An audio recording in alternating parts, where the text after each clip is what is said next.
We're going back to Las Vegas, Nevada for today's pay-per-view, and we're going back to 1993. WrestleMania 9, taking place in Caesars Palace parking lot, was a pretty unique WrestleMania thanks to its overall presentation, but unfortunately, this event also gets labelled as one of the worst WrestleManias of all time. Some even say it's the very worst. My job isn't to sway your opinion at all, and I do agree that it isn't the best Mania out there, but I still get some enjoyment out of this show thanks to how it perfectly encapsulates that specific time period in the WWF, more so than other 1993 pay-per-views. Make no mistake about it though, business was down and wrestling wasn't as popular as it was even a year prior. While WrestleMania 9 is a very nostalgic event for those who watched it when they were kids, this is a time period the WWE would like to forget about.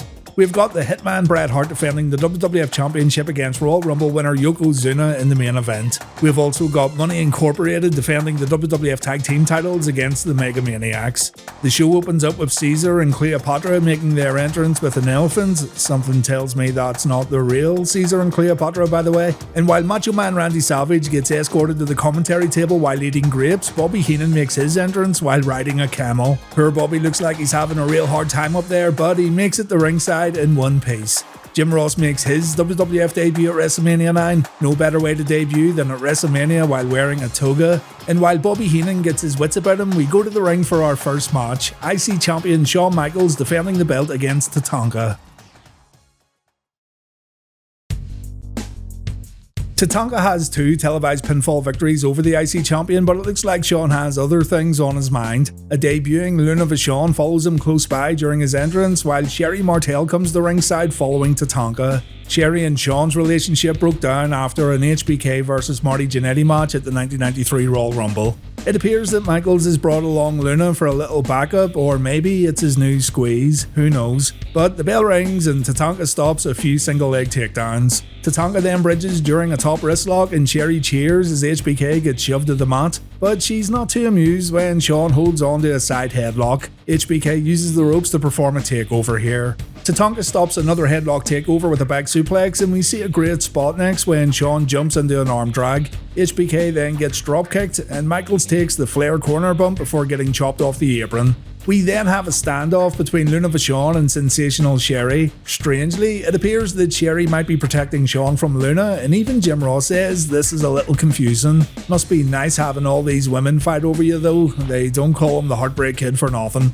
Shawn gets back in the ring with a diving sunset flip that wasn't perfect but still absolutely passable. Tatanka replies with an inverted atomic drop followed by a single arm DDT. He then slows the match down while focusing on the arm, and when Michaels tries a clothesline, he ends up hurting his own shoulder. So it's back down to the mat we go, and things then go from bad to worst when Shawn rams his shoulder into the ring post. Tatanka decides to keep it on the mat again, which in turn keeps the crowd pretty quiet, but they do cheer when HBK takes a shoulder breaker. You can see Shawn directing the match from the mat when he tells his opponent to go for an elbow drop. Tatanka then begins firing up with a tomahawk chop, but he quickly gets put in his place with a super kick after coming off the top rope again. Shawn dumps his opponent out of the ring, and again Sherry stops Luna from launching an attack. Seems like Sherry just wants a clean fight between these two.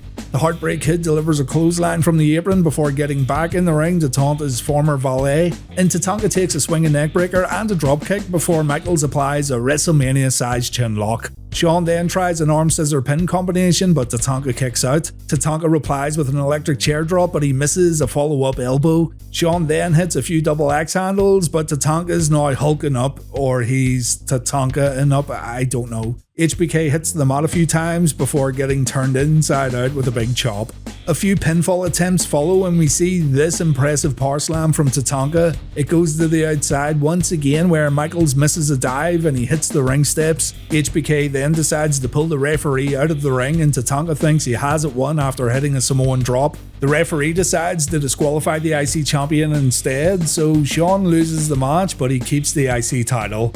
The decision isn't a crowd pleaser, that's for sure, and it's a shame too because this match did have some good moments, those mainly being the top rope counters from both the champion and the challenger. After Shawn leaves, Luna attacks Sherry. Sherry takes a clothesline and a body slam before Luna runs back up the entranceway. Tatanka comes to the aid of Sherry Martel as the crowd cheer, and that is your WrestleMania 9 opening match.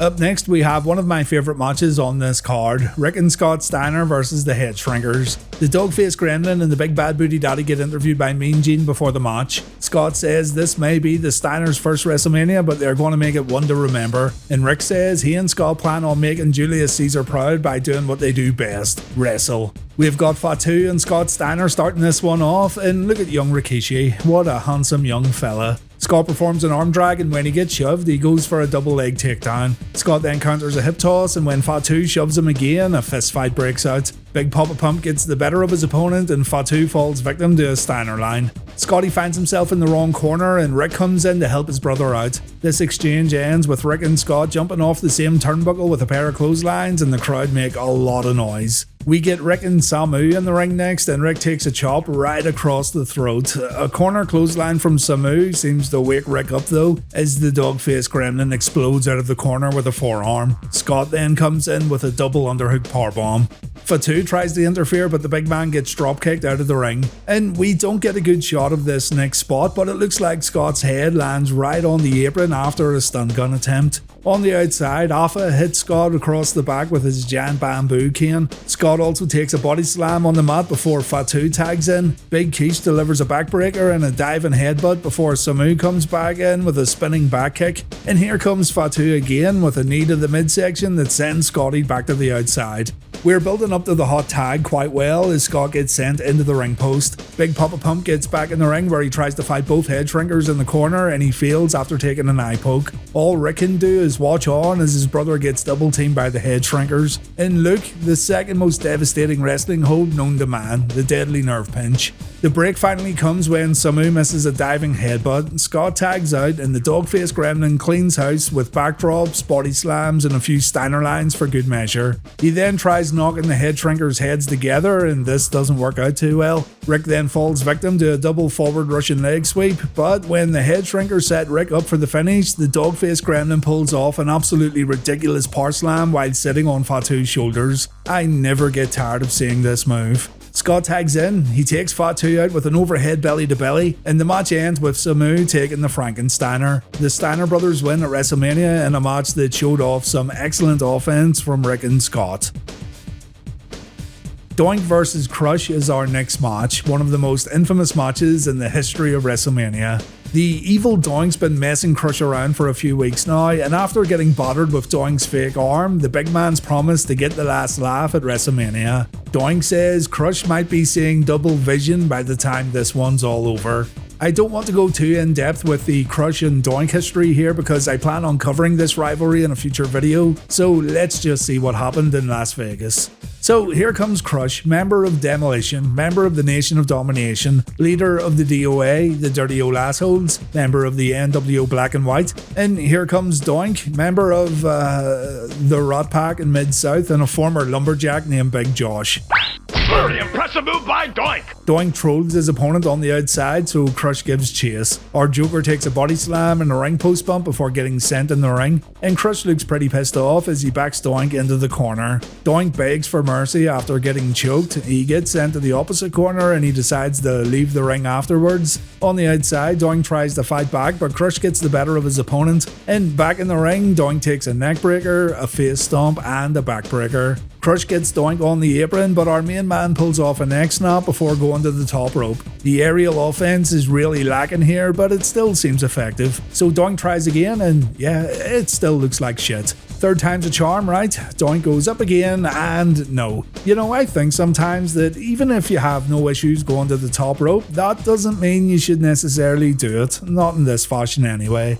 Doink's piledriver manages to look both devastating and unspectacular at the same time, and when Doink goes upstairs again, never one to miss an opportunity, he ends up getting a boot in the face. Crush gets stunned after taking a chop, and guess what Doink does next? Yeah, you guessed it. He goes for an aerial attack, only this time he gets caught out with a power slam. Every Mania match so far has had this same spot, but nothing's gonna beat Rick Steiner's effort. Doink then heads to the outside and he tries to crawl under the ring, but Crush grabs him, and back inside the ropes, Doink falls victim to the corner clutch. Doink makes it to the ropes, but he also decides to take the referee out. And while Crush is tending to the official, Doink again heads under the ring. Once more, Crush stops his opponent and he brings him back in for another corner clutch. But then another Doink runs into the ring, and Bobby Heenan says this must be an illusion. Double Doinks at WrestleMania 9.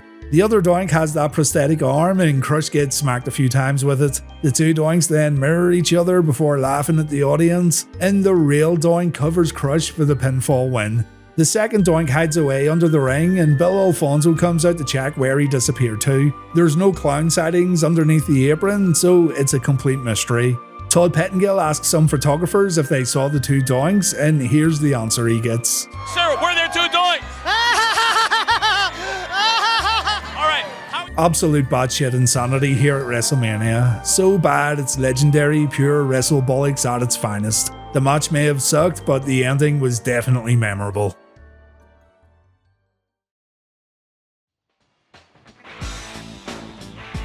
They say the Attitude Era was built upon the rise of the anti-hero in WWF. In Vince's own words, fans were getting tired of good guys versus bad guys. Well, even back in 1993, fans were prepared to cheer for a villain, and this is evident in our next match, Razor Ramon versus Bob Backlund.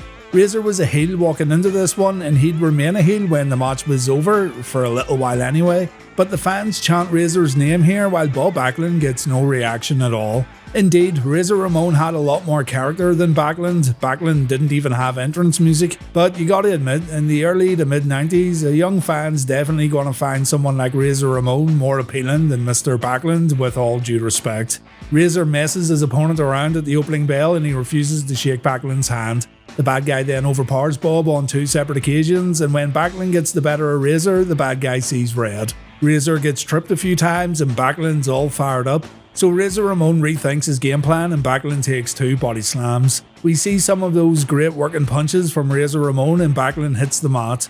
Razor keeps Backlund down for a bit before the former WWF Champion gets to his feet for a few hip tosses that, well, don't look all that great to be fair. Backlund then misses a dropkick, but he comes back with a running punch, and Razor then falls victim to a double underhook suplex. A delayed atomic drop sends Razor to the apron. He's then forcefully brought back in. Razor then catches Backlund out with a small package, and Razor Ramon wins at WrestleMania. The match wasn't good. Doink vs Crush was more entertaining, but it's an interesting match that proves that even the bad guys can be appealing to wrestling fans when paired up against the wrong opponent. Bob Backlund's a wrestling legend, but fans were looking for something a bit more contemporary.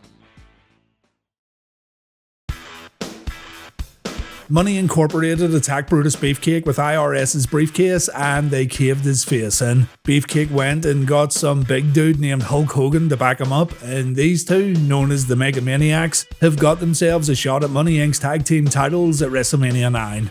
Quick side note, this was originally going to be the Nasty Boys versus Money Inc., but Hogan returned to the WWF, the match got changed, and Brad Knob said in a recent interview that he and Jerry Saggs were extremely pissed off about missing the big WrestleMania payday. Hogan had been absent from the WWF, he ducked out for a while when the company was coming under public scrutiny over the steroid allegations, but he's swooping into WrestleMania like the giant American bald eagle he is, and he plans on winning the tag championships.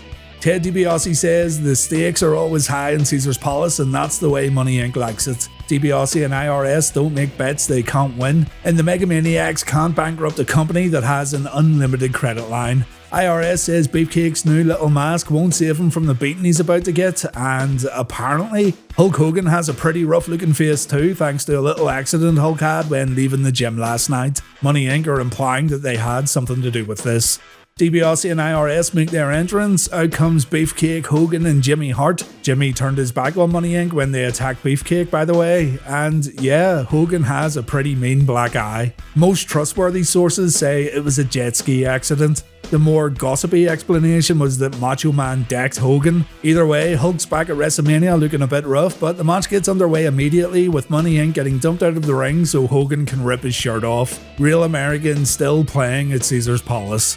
Hogan poses for the fans are going crazy for the Hulkster, and after a lot of time wasting, we settle down with Brutus Booty Man Beefcake and IRS in the ring. Beefcake takes a few shots before DiBiase comes in, the $1 Million Man performs a few chops before IRS gets tagged. Clearly, Money Inc. plan on singling Beefcake out and using quick tags to their advantage, but DiBiase tries a double axe handle and he hurts his hand on Beefcake's mask. That thing must be a ton weight. After a meeting of the minds, Money Inc. get knocked loopy. DiBiase gets his head rocked on the top turnbuckle, and here comes Hulk Hogan to a great pop to dish out more punishment to the $1 Million Man. DiBiase gets clotheslined before Beefcake comes in for a double big boot. The MegaManiacs then lay in the punches as DiBiase gets knocked back and forth. Ted then gets sent to the outside and the MegaManiacs make easy work of IRS. So Money Inc. decide, fuck it, they're going to walk out of this WrestleMania match. The referee then decides if Money Inc. get counted out, then they'll also lose the tag team titles. So WWF referees can change the rules mid-match now, apparently. Money Inc. dash back down to the ring. Hogan gets some advice from Jimmy Hart. It must have been some terrible advice because DiBiase goes in control. And not only does Hogan get choked out on the ring ropes, he also gets choked out with a tag rope. IRS and DiBiase take turns at choking Hogan out, and this eventually leads to Hogan getting locked in the $1 Million Dream. Randy Savage says this is the move DiBiase's known for, as Hogan gets brought down to the mat. There's no way Hogan's gonna escape this, yeah, he escapes it. No, wait, he's back down. Nah, here comes Beefcake to ruin all the fun. Brutus applies a sleeper for all of 10 seconds and DiBiase's now knocked out cold. Hogan's also knocked out. We get to the count of 8 before Hogan sits up like the Undertaker, and both men eventually tag out. Beefcake fires up on Money Inc. and DiBiase gets sent to the outside after an atomic drop. Physics be damned. But this also gives the $1 Million Man the opportunity to smack Brother Brudai with IRS's magical briefcase. From this point on, we're going to build towards a Hulk Hogan hot tag, and to keep things spicy, Money Inc. are going to try and remove Beefcake's protective mask. Eventually, DiBiase removes it, and Randy Savage says on commentary, "Man, I can't wait to see this." But Beefcake's face is absolutely fine. Well, apart from Beefcake being an ugly bastard, but he's got no injuries that I can see. Anyway, the Beefer takes a few shots to his uninjured face, but he fires back with a double clothesline. Instead of tagging out, he locks in another sleeper. DiBiase tries to break it up, and in the process, the referee gets knocked out. So Hogan tags in and the Hulkster cleans house. That no good dirty cheater Hulk Hogan then uses Beefcake's titanium mask to knock out DiBiase and IRS. Hulk then covers DiBiase while Beefcake covers Irwin, but there's no referee. So Jimmy Hart decides to jump in the ring. He turns his jacket inside out and he counts the pinfall. That's some incredible foresight right there from the mouth of the South. Bobby Heenan rightfully says on commentary that this doesn't count as the MegaManiacs celebrate with the championship belts. A second official comes down to rule the match as a DQ, and as Hulk Hogan and Beefcake argue with the official, Money Inc. get in a cheap shot. Beefcake and Hogan no-sell it, so Money Inc. get out of dodge. Poor Donnie Davis gets launched out of the ring by Jimmy Hart even though Donnie was just doing his job. And I don't know, the MegaManiacs were like super heels right here. Very odd behaviour from Hulk and Beefcake. We then get a long drawn out celebration from the losers of this match, but gotta give it to Hulkman. The fans still loved him and they got a kick out of this post-match pose-a-thon. Hogan realizes that Money Inc. left their briefcase behind, and inside Hulk finds a brick. You should always travel with a brick, ladies and gents. There's also some tax papers in there too, and there's a stack of cash in there. Hogan celebrates with the money. The crowd are a little taken back when he sets it down to pose once again, but Hulk and Beefcake leave the ring and they hand out cash to folks in the front row. Hulkamania runs wild in 1993. It's a bit odd seeing Hogan placed in the middle of a WrestleMania card, but WWF Championship glory wasn't the Hulkster's main goal on this evening. Or maybe it was?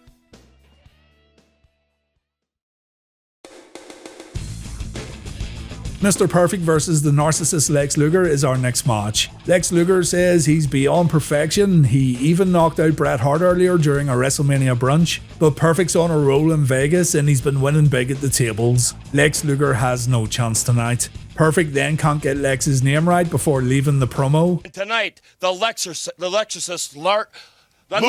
Lex Luger. I'm gonna go do it right now. I've had it. I like how Kurt and Mean Gene smile at each other. They know it's a botch, but they see the humor in it anyway. Lex, who just made his WWF debut at the Royal Rumble pay-per-view, comes out with 4 Vegas ladies and they're all holding big mirrors. It's a pretty cool entrance with Lex admiring himself while pyro goes off, but Lex is in for a tough match tonight and he shouldn't be so concerned about how he looks. Perfect makes his entrance, one of the girls try to touch him and he's like, get the fuck out of here. The two square off in the middle of the ring, we get wrist lock counters to start us off, and you know, now that I think about it, I'm sure there were some really high expectations backstage for this one. Perfect's abilities weren't in question. I think all eyes would have been on Lex Luger. Also, these two were following Hulk Hogan, not an easy spot to be in. Mr. Perfect performs a knee lift and Lex takes a timeout following a dropkick. The match resumes with Lex poking Kurt in the eye and Perfect takes a few punches, but when Lex goes for a kick he ends up getting smacked in the face instead and Perfect's going to do some damage to the Narcissist's knee. So far, Lex has done nothing in this match. In between attacking Luger's knee, Perfect delivers a hard chop that echoes all the way down the Las Vegas Strip and Kurt seemed pretty proud of it too. Lex then begins to fight back and it's Perfect making Luger look like $1,000,000 by taking a hard bump in the corner. Lex stays on Perfect when the match goes to the outside. Lex is going to focus his efforts on the lower back now as he delivers a few clubbing blows followed by a running backbreaker, but Perfect isn't out just yet. Kurt gets caught out in the corner and Lex uses the ropes when going for a pin. Referee Joey Morella sees this blatant cheating from Lex and he stops his count. So Lex gets up and he delivers a power slam. He's definitely a bit more active during these final moments of the match. The Narcissist gets caught out with a sleeper but it's quickly broken up. Perfect then tries a small package but he only gets a 2. Lex then takes a slingshot followed by 2 punches to the head and Perfect thinks he has it won after a hard forearm, but again it only gets a 2. The match ends when Perfect performs a missile dropkick but he fails to pin Lex. Lex then counters a backslide with one of his own and Perfect gets his feet on the middle rope. Morella doesn't see it however and Lex Luger beats Perfect via pinfall. No doubt about it, Perfect carried this match, but there's only so much one man can do. I actually like the Narcissist character and I think there could have been much more the WWF could have done with the gimmick, but this wasn't a great performance from Lex and I hope he bought Kurt a case of beer following the show. He definitely deserved it. Lex attacks Kurt after the bell with his metal plated forearm before walking through the curtain, and when Perfect wakes up he gets a round of applause from the audience. Again, he deserved it. Perfect runs back to find Lex. He gets in a few shots when he locates him, but Shawn Michaels ends up helping the Narcissist and Perfect gets beaten down once again. This would set up an HBK versus Perfect rivalry that did have a lot of potential. Right, the next match is Undertaker versus Gonzalez, God help us all. I recently covered this match and the whole Gonzalez feud for a video I uploaded just a few weeks ago, so rather going over everything again, I'm going to play the WrestleMania 9 portion of that video. After this, we'll check out the WrestleMania main event, so if you've already watched the Gonzalez video, you can skip ahead to the Bret vs Yoko match. If not, enjoy what many call one of the worst matches in WrestleMania history. The match takes place in the semi-main spot. First out is Jan Gonzalez and Harvey Whippleman. Jan stops halfway down the ramp to have a quick chat with what I assume are some of his biggest fans before continuing down to the ring. Green smoke appears at the entranceway as The Undertaker makes his entrance via a chariot being pulled by 2 random dudes. Next to Taker is a vulture perched with its wings stretched out for most of the ride down. Once Taker makes it down to the ring and the handler goes to take the bird away, it immediately starts freaking out. But still, say what you want about the match itself, The Undertaker's entrance is very memorable. The bell had to ring sooner or later though. Paul removes Taker's jacket, Gonzalez turns to face his opponent, and here we go. From the corner, Undertaker looks over his shoulder at the taunting Jan Gonzalez. Gonzalez takes a step forward, egging The Undertaker on, and without fear, the dead man walks right up to the big man. Jan takes the initiative, giving Taker a strong clubbing blow to the back. Taker no-sells it. Gonzalez throws another big club. This time the Undertaker does partially sell it, but again he walks right back up to Jan Gonzalez. This happens one more time and Gonzalez is now shocked. He goes for a fourth attempt, but this time the dead man blocks it before returning with a strike of his own. A strike that misses by a mile, by the way. Still, Jan's a little shook as Taker connects with another strike. This one thankfully connects a lot better. A third hit makes Gonzalez fall back into the corner. The Undertaker attempts to capitalize by choking his opponent out. However, Gonzalez grabs Taker by the throat and he walks him back to the middle of the ring. Gonzalez stops halfway and he yells at the crowd before walking Taker all the way back to the opposite corner. Undertaker attempts to fight back by climbing to the second rope to choke out Gonzalez. The Giant eases up his death grip, but immediately he follows up with a low blow. That's not very sportsmanlike. But the Phenom takes the advantage by striking Gonzalez before walking the ropes to deliver old school. It's not a good sign when Undertaker goes for old school this early in a match, but Taker continues his attack in the corner with punches and kicks. The ref breaks up Taker's onslaught, giving Gonzalez enough time to regain some composure, and Gonzalez nails Taker with a big boot followed by a clothesline. Gonzalez throws yet another clubbing blow before hitting the dead man with a hip toss, sending the Phenom to the other side of the ring. He then performs a standing reverse chinlock, so I don't want to hear any talk about this dude having a limited moveset. It goes to the mat, but Taker makes it back to his feet once after falling to one knee. Eventually though, the sheer awesomeness of the reverse chinlock is just too much for the Undertaker as he takes a seat on the canvas. A chinlock that put the Undertaker on his ass. This is the best Mania match ever. The ref moves in to check and make sure the Undertaker is still conscious, but the power of the urn apparently trumps the deadly arts of chinlockery as the Undertaker fights his way back up. Gonzalez takes a few punches, but Taker's comeback gets cut down abruptly and the match goes to the outside. The dead man takes chops, clubbing blows and a few bumps at the ring steps, but the power of the urn makes the Undertaker get up and get himself back in the ring. Gonzalez doesn't understand how Taker can keep coming back after all the punishment he's taken, but Taker fights back with more punches and kicks as he leads Gonzalez back into the corner. The big man takes more and more strikes to the face and midsection until Gonzalez has finally had enough. Whittleman jumps up to cause a distraction, but not before throwing what looks like a towel into the ring. While the dead man attempts to choke out the slimy manager, Paul Bearer jumps up on the opposite side of the ring as Jan Gonzalez picks up that towel. Gonzalez hits Paul with a headbutt before using that towel on the Undertaker. The dead man gets smothered as the ref just kinda keeps asking, hey, what's going on here? On commentary, Bobby Heenan and Randy Savage agree that it smells like chloroform coming from that towel. But keep in mind that this isn't an ODQ match and the ref's counting down like Gonzalez put the Undertaker in a standard wrestling hold. Never mind the fact that the commentators can smell the chloroform quite some distance away, yet the ref's got no fucking idea what's going on. It's dreadful. The bell's finally rung after the Giant refuses to take that towel off the dead man's face, forcing a DQ victory for the Undertaker. Taker passes out and the Giant celebrates in the ring. The fans in attendance rightfully boo the awful finish. Officials make their way down to the ring and they pull Undertaker out. Gonzalez plays up to the crowd and he even chokeslams a referee as the Undertaker gets put on a stretcher. The audience are now shouting bullshit, but the commentators attempt to cover this up by saying they're chanting Hogan. Not the best save in the world, but they had to do something, I guess. Things are looking grim, but we hear the Undertaker's gong. The power of the urns brought the Phenom back to life. The dead man has re-risen. The Undertaker stumbles back down to the ring. Gonzalez is shocked. Undertaker steps in the ropes to deliver punches, kicks, 2 clotheslines, and finally a jumping clothesline. This is enough to put Gonzalez down. Paul Bearer attempts to hold the Phenom back as Gonzalez gets escorted out of Caesar's Palace by security guards. And there you have it, the match that many people say is the worst of the Undertaker's whole WrestleMania run. That being said, and I'm just being honest here, I'd rather watch this than The Undertaker vs Jake Roberts. At least there's a little comedy value in the WrestleMania 9 match.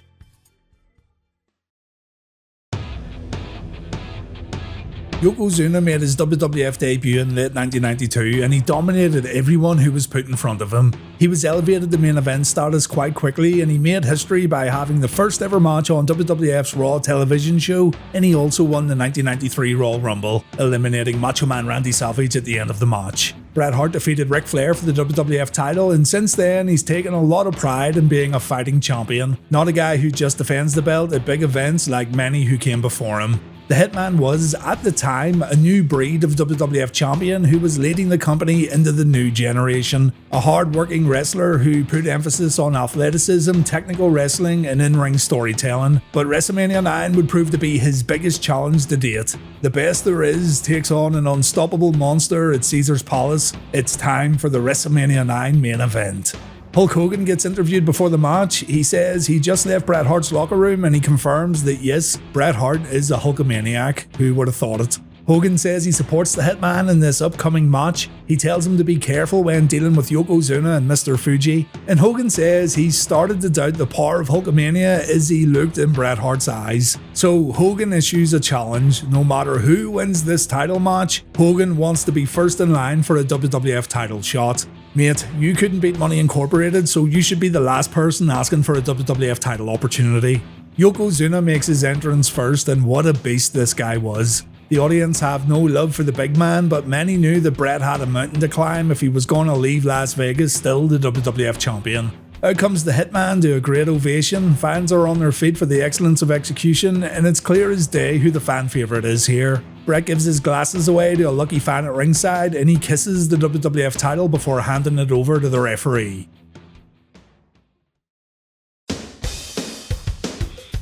Yokozuna performs Shiko before the match begins, and Bret's having none of it. His Excellency runs into Yokozuna with a dropkick and he stays on the challenger with a few mounted punches, but Yokozuna pushes Bret away. Bret lays in a few right hands before trying to go behind Yoko, but the challenger only has to swing his hips to send Bret to the mat, and the Hitman then gets bulldozed by Yokozuna. Bret ends up on the outside and Yokozuna tries to stop the champion from entering the ring. Bret uses the ring ropes to trip Yoko up and Bret launches himself on top of his opponent to land a few more punches, and while Yokozuna is still tied up, Bret performs his second rope elbow drop. The referee frees Yokozuna and the champ tries to put the challenger down with a few clotheslines. This doesn't work out and it's Bret who ends up getting put on the mat. He then takes an elbow drop followed by a body slam, and then Big Yoko performs a leg drop that makes the crowd at Caesar's Palace gasp. Yokozuna's leg drops always look fantastic. The audience then chant USA at the Canadian and Samoan American as Yokozuna chokes Bret out on the ring ropes. The big man then brings Bret down with a nerve pinch, and a throat thrust sends Hart into the corner. After getting launched into the opposite corner, Bret gets a boot up and it looks like he goes for a sleeper afterwards, but both men crash to the mat. Still, it's Yokozuna who gets to his feet first and Bret goes down after a standing sidekick. The match slows down again with another deadly nerve pinch from the challenger. When the two men get to their feet, Yokozuna goes for a corner splash, but Bret moves out of the way, and this time the Hitman's able to successfully pull off a diving bulldog. We then see Bret's second rope elbow drop, and Bret then pulls off a second rope clothesline that doesn't knock the big man off his feet. So Bret pulls off a jumping clothesline that brings Yokozuna down, and the crowd are now really rallying behind Bret. The champ goes up for a few corner punches, and when Yokozuna tries to pull Bret away, Bret ends up exposing the top turnbuckle. This actually works in Bret's favour as Yokozuna gets his head drilled into the corner seconds later. All Bret has to do now is apply the sharpshooter, and with a look of determination in his eyes, Hart applies his finishing hold. Mr. Fuji, that no good Mr. Fuji, throws salt in Bret's eyes and the Hitman's been blinded. This is all it takes for Bret to fall to the mat and release the sharpshooter. Yokozuna covers Bret, Yokozuna wins via pinfall, and Yokozuna is the new WWF champion. The crowd are absolutely stunned. By the way, this match was supposed to be longer. Bret said Yoko skipped a huge portion of the match and just went for the finish. And you do notice it's a pretty short WWF title match when watching it back. But hold on to your red and yellow bandanas, folks, because WrestleMania 9 isn't over yet.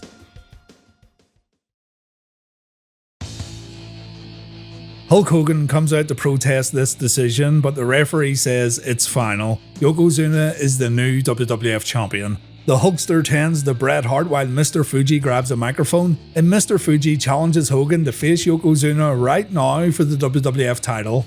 On the outside of the ring, Bret hams it up by saying, "Go get him, Hulk," while pointing to the ring, and Mr. Hogan is happy to oblige.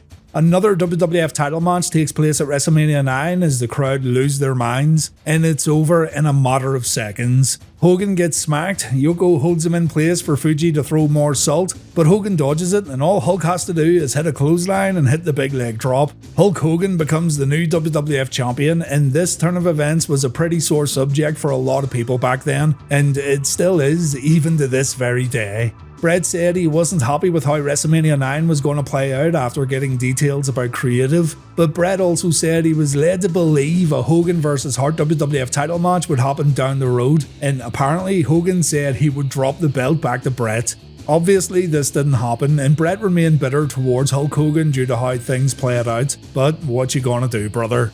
Let's not forget Yokozuna, a new villain in WWF who was unstoppable up until this point, got completely wiped out in a matter of seconds. He was also very young here and he had a full career ahead of him, so yeah, you can see why some folks didn't like the finish. I'm not a fan of it either if I'm honest, but, and I've said this before, you can't argue with the audience response. They went crazy for the Hulkster at the end of WrestleMania 9. I've heard the argument that the fans who attended Mania 9 weren't real wrestling fans, they were tourists who just so happened to pop in for a wrestling show, and I say that's an absolute cop-out. Yeah, I'm sure many people at Mania 9 only went because it was something to do while on vacation, but just watch King of the Ring 1993 where Hogan defends the belt against Yokozuna. You'll see clear as day that WWF fans still loved the Hulkster. Even when he debuted in WCW, he was still getting great pops. I'm a Bret Hart fan, you guys know that. The ending to WrestleMania 9 was incredibly short-sighted and it annoyed me a lot all those years ago, but Hogan's popularity among wrestling fans was still alive and well in 1993.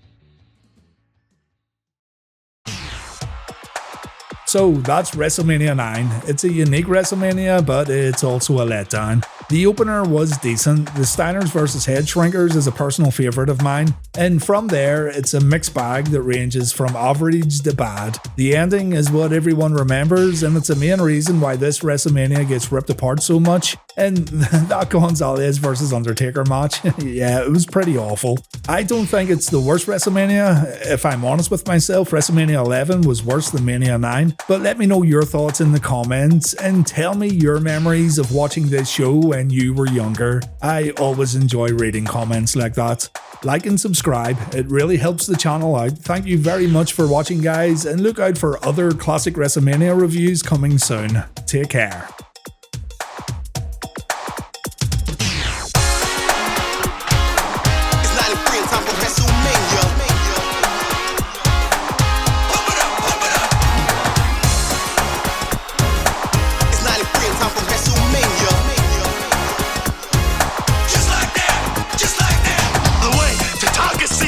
To climb to the top in the World Wrestling Federation, Tatanka would be successful. Well, let me tell you something, boys. I am the World Wrestling Federation champion. The excellence of execution is on top. There's a new gun in town.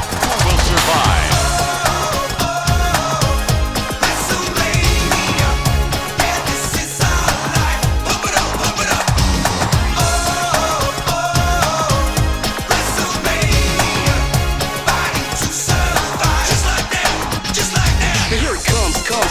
Coming at ya, so pick it up, yo, you better catch ya. The bad boys are back on the block, tip off the top, we won't be stopped. We're knowing improved and got the grand